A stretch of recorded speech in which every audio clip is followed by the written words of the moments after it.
Halo semuanya, perkenalkan, nama saya Paltiniko Fevenius Tepupulu dari Prodi Akuntansi Perpajakan dengan NIM 23012010073.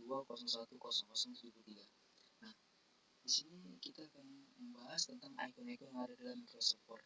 Untuk yang pertama, kita akan belajar tentang cara membuat struktur organisasi.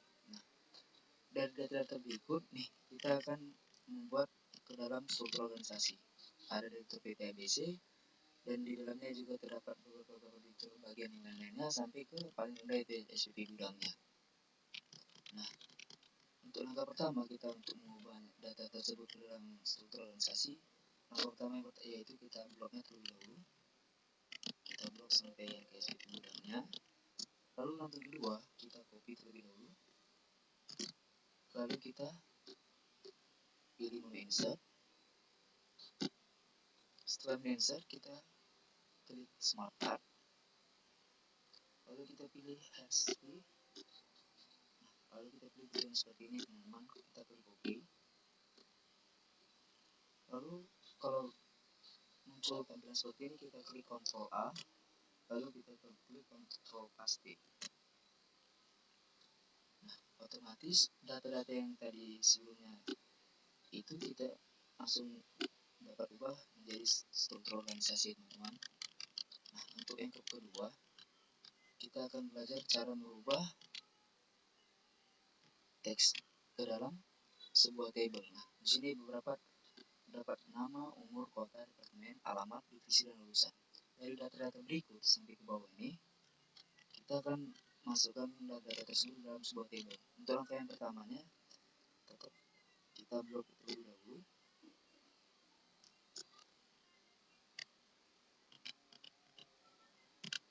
Lalu kita pilih menu insert, kita klik table, lalu pilih menu convert text to table.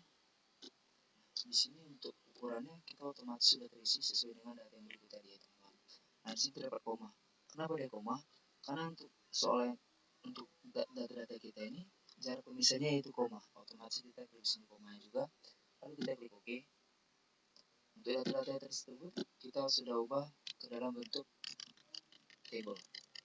Untuk yang ketiga, kita akan belajar cara membuat formula mendapatkan hasil. Nah, di sini terdapat jumlah rata-rata, nilai terbesar dan nilai terkecil sampai 4 nilai. Untuk yang pertama kita mencari jumlahnya. Untuk mencari jumlah, kita pilih ke menu layout.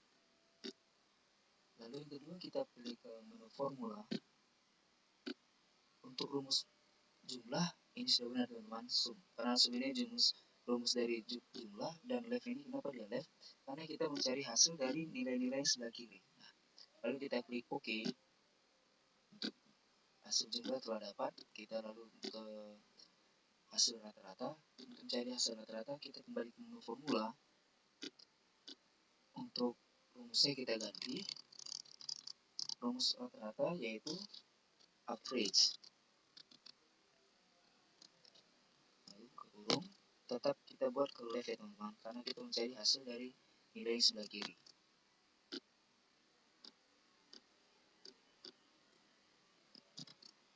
Lalu kita klik OK. Lalu untuk nilai rata telah dapat, lalu kita cari ke nilai terbesar. Untuk nilai terbesar, rumusnya kembali kita klik ke menu formula. Rumusnya kita ganti.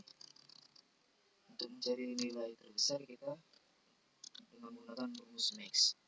Lalu buka kurung, tetap kita klik rumusnya nilai ya teman-teman, karena kita mencari hasil dari sebelah kiri. Kita klik OK. Nah, untuk nilai terbesar telah dapat, lalu yang terakhir kita mencari nilai terkecil. Kita kembali ke formula. Untuk rumusnya kita ganti juga. Untuk mencari rumus nilai terkecil yaitu min. Lalu left. Lalu kita klik OK.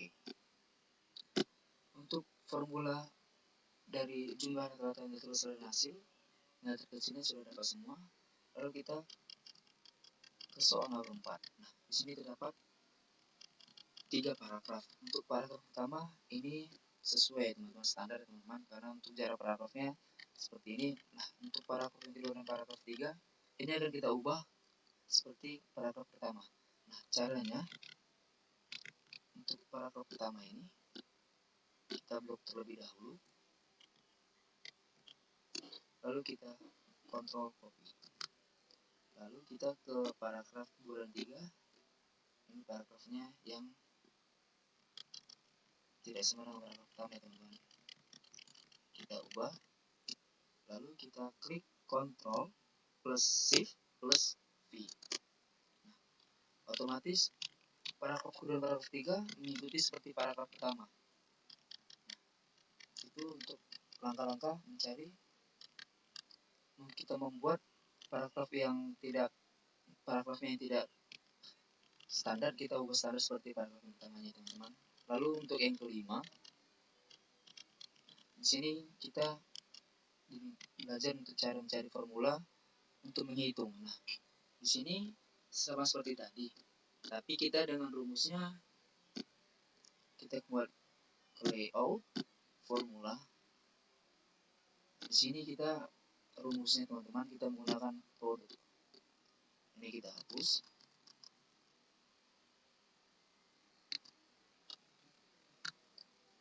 Produk.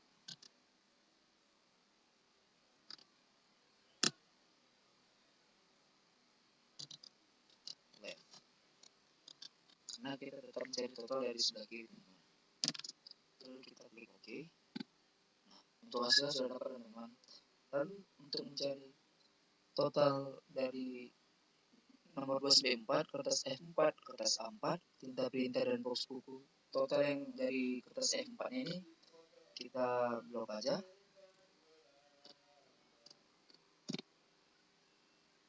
Lalu kita kontrol copy. Untuk yang nomor 2 sampai nomor 4 nya, nomor 5 nya kita kontrol V. Lalu kita klik F9. Otomatis untuk jumlahnya telah dapat ya teman-teman. Nah, lalu untuk mencari jumlahnya, kita kembali ke menu layout, formula, lalu ini semua benar dan ini juga benar. Dan kita klik OK. Karena kenapa above? Karena kita ini sudah mencari jumlahnya dari atas. Nah, kita ingin jumlahnya dari bawah nih. Lalu kita klik OK. Hasil dapat. Lalu kita blok aja. Kontrol copy. Lalu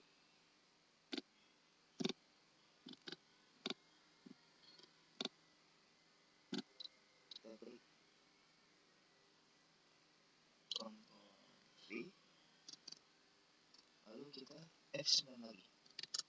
Nah, untuk hasilnya sudah dapat semua teman-teman.